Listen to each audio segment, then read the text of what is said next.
Friends, welcome into another edition of Deportes Nation. I'm Alex Parra, and today I'm very excited. And at my age, by the way, that takes a lot to get excited. Why am I excited? You see her on screen next to me. Let me introduce the one and only, currently junior at Texas A&M University, College Station. She's an Aggie, and she's part of the volleyball team at that university. But Ava, to me, goes way beyond that. And I'm going to choke back tears probably in this interview. It's one of the rare ones where I'm emotionally attached to Ava Underwood. Why, do you ask? Because I was blessed enough, friends. I was very lucky early on in her athletic career to be able to coach Ava when she played soccer. So we can get into the details of all of that, but I know you don't want to hear from me. Let's welcome into the Deportes Nation, the one and only, you see here, Ava Underwood. First of all, Ava, it's amazing to see you. How are you, and welcome? It is amazing to see you, and thank you for such a warm welcome. It's so good to be back and seeing you.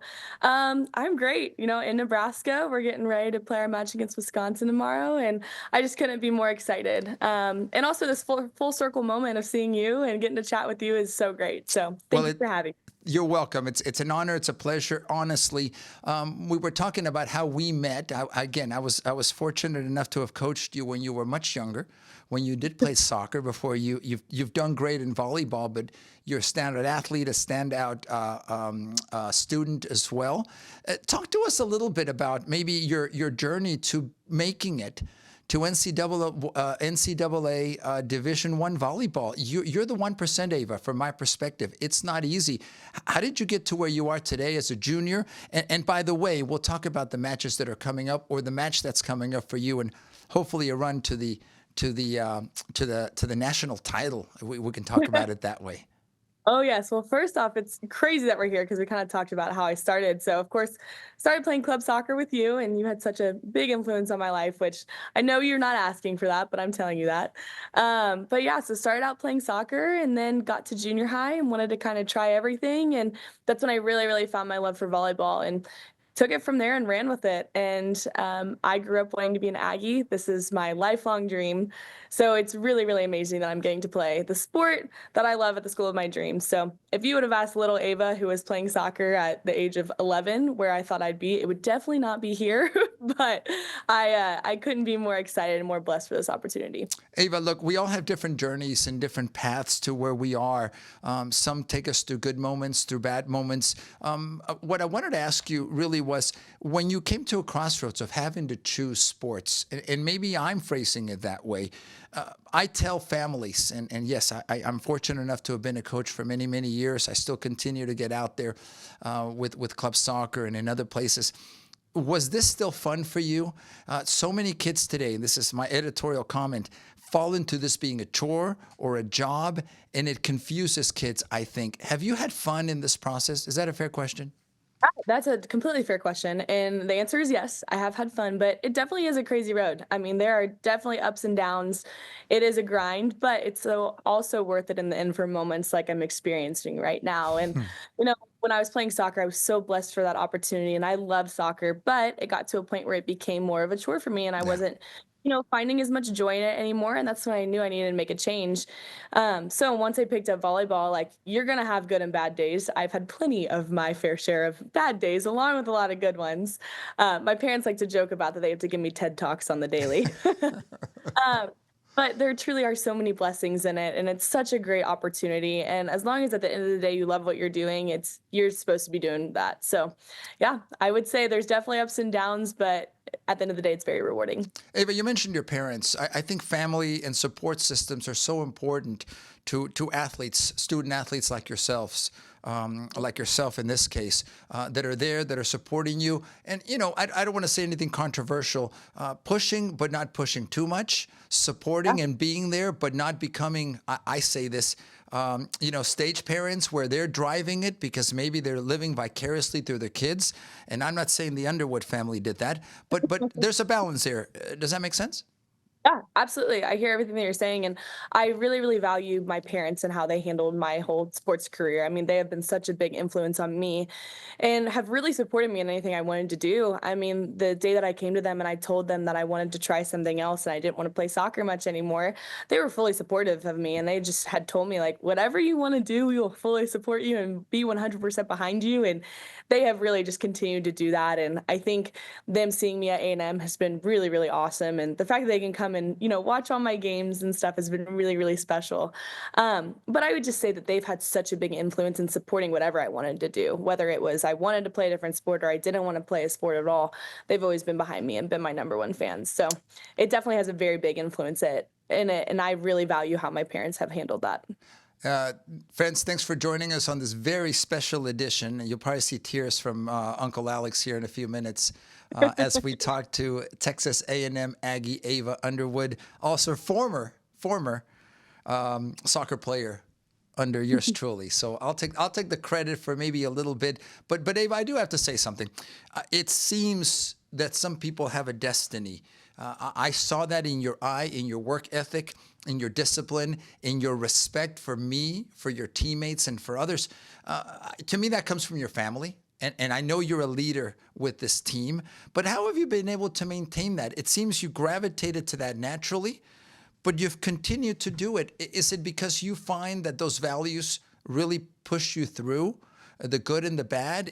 Again, if someone had asked me, and I loved all the girls, by the way, on that team. I still talk to many of your teammates and their families. But you were certainly one of the standouts, or not the standout athletically, and also as a leader. Talk to us about being a leader and how that has helped you in your journey. Yeah, I think like you had mentioned, a lot of it came from how I was raised. My parents have just always just instilled a lot of really great things in me since I was young. And I think personality-wise as well, I've always been super outgoing. I love the people around me, so that's been very, very crucial in me becoming a really strong leader. And I think just really embracing the experience around me and valuing it for what it is. And I think the position that I'm in at A&M with me being a legacy kid and wearing number 12, I think all of that contributes as well. So I think it's also a big connection piece and just how you are with your teammates and having those close relationships. So I just like to think that anytime that I've been in a situation like that, I've truly immersed myself and just really, really embraced it for what it was. And I think that contributes to me being a leader. Ava, how do you stay positive? And what I mean by that is there are bad moments, physically, mentally, emotionally. We talk a lot, and we should, about all of our mental health, and certainly athletes that at times feel completely isolated. But how do you stay positive through the bad moments? I want to learn from you, because it seems that even when we had bad moments as a team many, many years ago, you still have what you have right now, which is that smile on your face.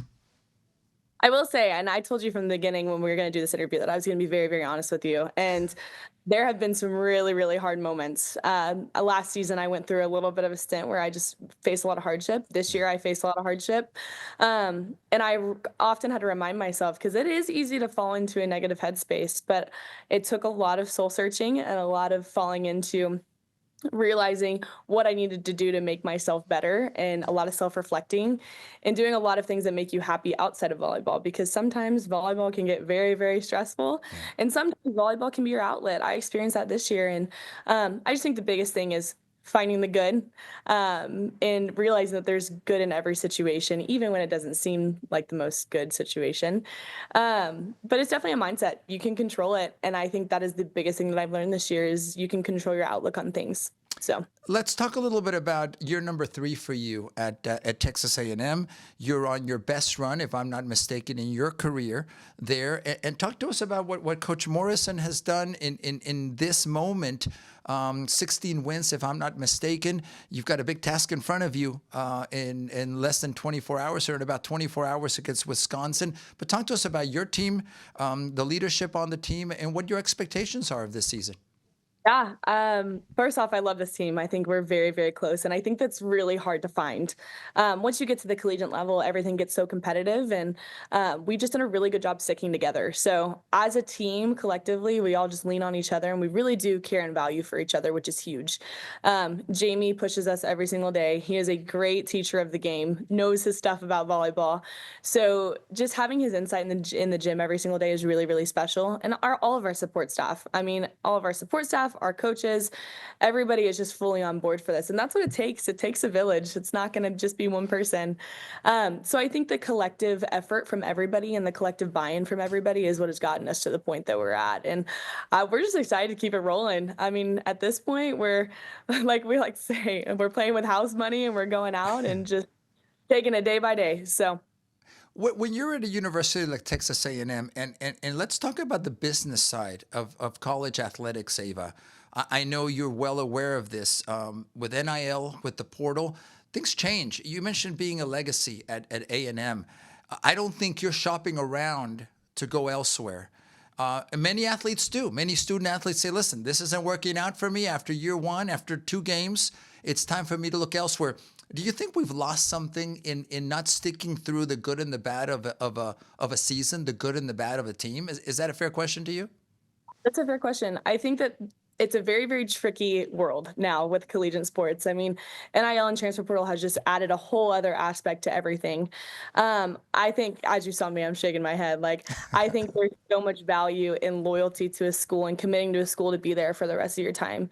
Now, there are situations where people need to change, but in my eyes, A&M is the only place for me, and I think that should be the case for a lot of other people as well. If you're committing to a school, you should commit there for your time being, and it definitely does add another aspect to it, but I think it's fine. And everybody has that choice too, maybe at the end of the day, right? To look out for what's best for them. Another way, Ava, to look at this, to be honest with you, is it's that for many years in certain sports, athletes have been undervalued. And it is fair to have some NIL money. It is fair to maybe have an option. Believe me, for years I've been saying certainly that professional, that college football players and basketball players should be compensated. Maybe we won't get into that today, but there's a balance there, right? This is working for you. Maybe it doesn't work for somebody else. Yeah, for sure. There's not much, personally, like, I don't have much to say about it. I do think that, there is a time and place for it, but it's not too much. I don't want to get you in trouble, by the way, Ava. So if Oh, no, you're if there's totally something fine. you don't want to say, No, you're totally I fine. won't push you there. Ava, beyond your team this season, you look to get through, hopefully, at least one more year, and then maybe even beyond that. Have you thought of what the balance of a student athlete is? And what advice do you have for the next generation who are now looking one day to get out of high school? They've been like yourself, really amazing athletes. They're trying to get into college and find that balance. What do you tell a young Ava Underwood that's thinking of following in your footsteps? Yeah, for sure. I think my number one piece of advice is that it is a very, very rewarding process, but it is a grind and it is a lot of work. And you have to realize that time management is a huge skill that you're going to learn, of balancing practice and balancing school and balancing time for yourself as well, because that is what is going to really get you through it all. But it is a very, very rewarding process to be able to play the sport of your dreams at a major school, and, potentially get your school paid for and stuff like that. But it is a lot mentally, and mentally you have to prepare yourself that you're going to learn, you're going to grow a lot, and you're going to be equipped with the tools that you need for the rest of your life from this experience. But there are days where it's going to be a lot harder than others. So just pushing through and realizing that the experience is a really great thing. Ava, as you look to this year, like you said, you're playing with house money in many ways. You're not expected to maybe necessarily be there and win, so that gives you a little bit of freedom and liberty. Is the team loose? Is the team ready for Wisconsin in an amazing environment in Nebraska? Yeah, the environment's going to be amazing, which I think we're all very, very excited for. But I think just realizing, like, we have very high expectation for ourselves and we're really ready and prepared. But also we're just enjoying the experience and ready to play loose and have fun and play the best that we can and enjoy each other's company and just show everybody what Aggie volleyball is all about and show everybody the skill and the talent, how far that we've come.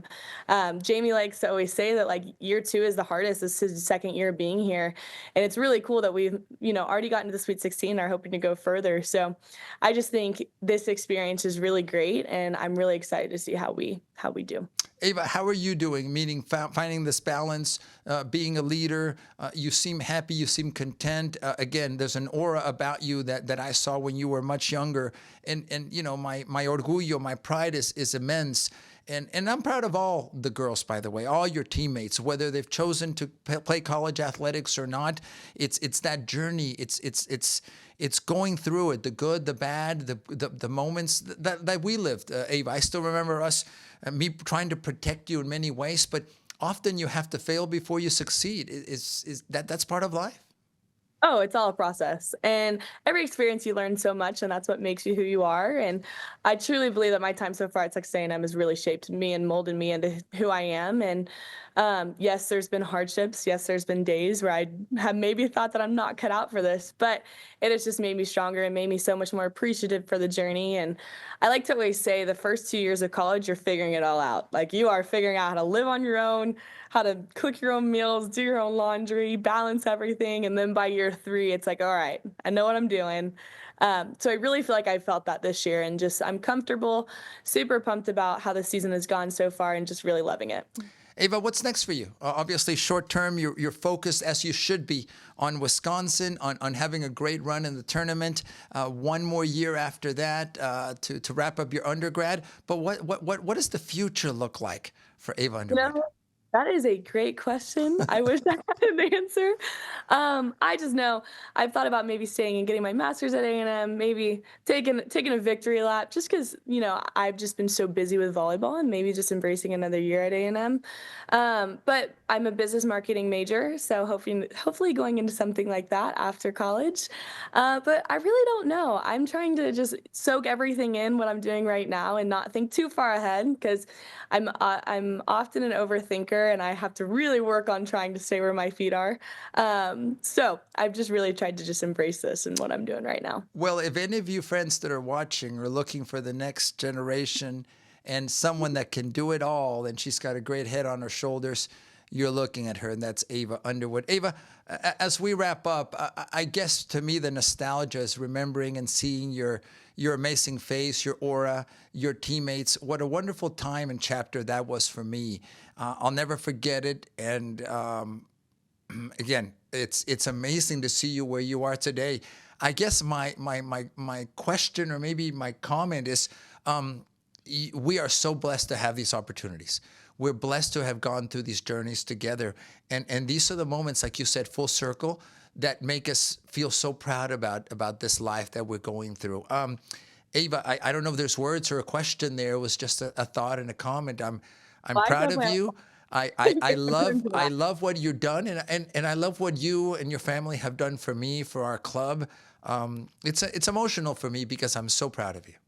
Well, that just means the world to me. And like I told you the other day, you definitely saw something when you were making me the backup, because that translates perfectly over into my sport. But, it's so cool, the full circle moment. And I just have reflected back, like, you just had such a big impact on my life. And it just shows, like, the world is a small place, and the people that you meet in your life and then the connections are so beneficial. And I just am so grateful for the time that I had at your club, and, getting to spend with you, because you just had such a big impact on my life. And those experiences were so great. And I truly don't believe that I would be where I'm at now if it weren't for that experience. So well, look, I am humbled, and again, I am blessed that you have been a part of my life, and let's keep this going, by the way, Aggies and Aggie fans, right? We've got a few more matches here to get through. Ava, number one, it's an honor to speak with you again. Your lessons, I think, go a long way. I can talk about some of these things, but there's nothing like you touching the next generation. I implore you to keep being who you are, be proud of who you are, Ava, and also, as they say, pay it forward, right? Pass it on to the next generation. sure. For sure. It's very huge. It is. Ava, it's been an honor, a pleasure. We really appreciate it. Let's stay in touch. And friends, if any of you have questions, find Ava. Ava, where can people find you? I know in this day and age, social media is everywhere. Even this old man has an Instagram and all that stuff. Oh, yes, Instagram. Instagram's my social media platform of choice. So definitely hit me up on Instagram. There you have it. So, friends, we appreciate you being with us on this latest edition. The one and only Ava Underwood with us. Ava, it's been an honor. Thank you so much. Best of luck in the upcoming match, and best of luck in the rest of your journey. We appreciate it, Ava. Thank you guys so much for having me. See y'all.